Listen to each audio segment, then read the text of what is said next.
Okay, so I'm back. I was like, I might as well just talk about John chapter 5. Might as well. We are reading John chapter 5. So in this passage, chapter 5, third sign, healing the sick. So this is about a kind man who had been waiting at the pool of Bethesda for 38 years, okay? And a little background on the pool of Bethesda. This pool was said to be like a pool of healing, right? And anyone who could reach the pool was supposedly healed from any ailments that they had, any diseases, sicknesses, disabilities, whatever. If they were to reach this pool at a certain time of the day or whatever, they would be healed. Now, this guy was a paraplegic. He was unable to get himself to the pool. No one was kind enough to help him to the pool. And it seems as though there was a limit of people that can get into the pool at a certain time. Maybe it was full and there was no room or space made for him to be in this pool. So unfortunately, during these 38 years, he was never able to get into the pool, okay? He was paralyzed. Chapter 5, verse 1. After this, a Jewish festival took place and Jesus went up to Jerusalem. By the sheep gate in Jerusalem, there is a pool called Bethesda in Aramaic, which has 5 colonnades. So within these lay a large number of the disabled, blind, lame, and paralyzed.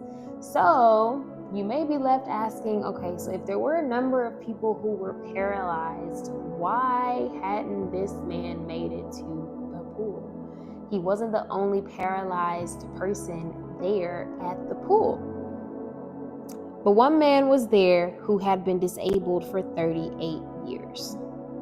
When Jesus saw him lying there, he realized he had already been there a long time.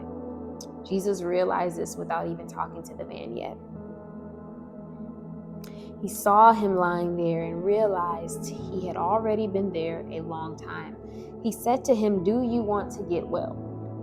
I don't know about y'all, but if someone approaches me and I have been waiting for an answered prayer for 38 years, not realizing it's Jesus who's asking the question, but if someone approaches me and they ask me, "Do you want to get healed?" Heck yeah! Yes! Yes, I want to get healed. I've been waiting 38 years. Yes! I've tried to crawl, and every time I get to the edge of the pool, it's full. For 38 years. Absolutely, I want to get healed.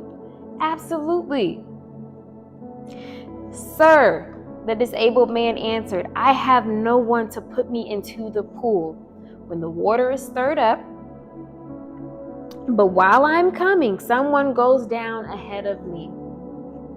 So look, there is a certain time that you have to get into this pool. It says, "I have no one to put me into the pool when the water is stirred up."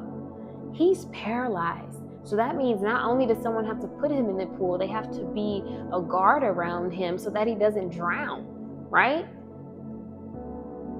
He has to be able to get into this water while it's being stirred up. So maybe there's some sort of system in the pool that while it's being stirred up, maybe like a whirlpool type of effect, that there's some sort of healing remedy situation in this water that only comes into effect while it's being stirred up, okay? And he says, while he's coming, while he's approaching the pool, someone goes down ahead of me. Have you ever been praying to God about something and you see everybody else getting that same answered prayer ahead of you? I know I can't be the only one. I know I can't be the only one. There have been so many times, and some of them I'm actually still waiting on. I'm still waiting. But there is a reason for every waiting season. Something God's trying to teach you, something He needs you to learn before He can open that door for you. And sometimes He just wants to see how you will respond to everyone else getting the blessing before you do. So He says, while I'm coming, someone goes down ahead of me. Verse 8, "Get up," Jesus told him. pick up your mat and walk. Instantly, the man got well, picked up his mat, and started to walk. And I asked myself, what happened between the time of Jesus saying, pick up your mat and walk, and that instance of the man getting well? Was there a change of his heart posture? Was there something in his mind that just said, I believe, because Jesus is a man who speaks with authority? What happened between these two happenings for him to instantly be healed? Because, most times in most passages, the person has faith or they believe what Jesus said and then they are healed. But in this instance, the man is instantly well. He picked up his mat and he started to walk. Now notice something here. Jesus didn't walk him to the water. He didn't put him in the water when it got stirred up. He healed him right on the spot. This man who was paralyzed did not have to do what everyone else had been doing. He did not have to do what he'd seen everyone else do in the last 38 years. Because he waited with patience. I could cry right now. Because he waited for 38 years. Jesus. Thank you, God. Because he waited on God for 38 years. God saw his heart posture and healed him right then and there.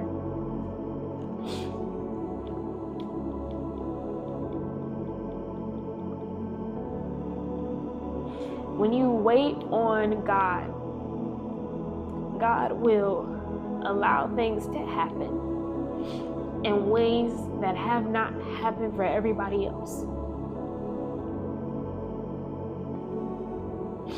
This man for 38 years watched everybody else get into this pool and be healed of blindness. People who also couldn't walk, who were also paralyzed. He watched them get healed when they came out of that water, but he remained patient. He continued to wait by the pool. Something in that man told him that his healing was coming, whether it be that day, tomorrow, another year, another decade. He continued to wait, and God saw that. Jesus saw his heart. He didn't get angry when he saw other people getting blessed. He didn't get frustrated or irritated, or maybe he did. But none of those emotions removed him from his waiting position. So I say that to say, stay encouraged. I know it's frustrating. I know you want to get angry. I know you want to be upset with God because you feel like you've done all of the things. You fasted, you've prayed, you've cheered other people on, and you're still waiting. Ask God what it is. What is it that you need to learn, that you need to see? What is it in your heart that may be hardened? Maybe some unforgiveness, maybe some sins. Who knows? But ask God, talk to God, have that conversation with God during your waiting season. Don't let your waiting season go to waste. Talk to God and ask him, God, what is it that you want to teach me? What is it that you're trying to show me in this season? So I can pick my mat up and walk. You don't have to get in the pool. The same thing that you're waiting on for somebody else, you think that you got to do, and God's like, nah, when it's your turn, you don't even have to go through all of that. You don't got to step down and I don't know how deep this pool is, but you don't got to step into that. Because when it's your turn, it's going to be instant because you've been waiting patiently. I'm going to skip down to verse 14. Jesus found the same man in the temple and said to him, see, you are well. Do not sin anymore so that something worse doesn't happen to you.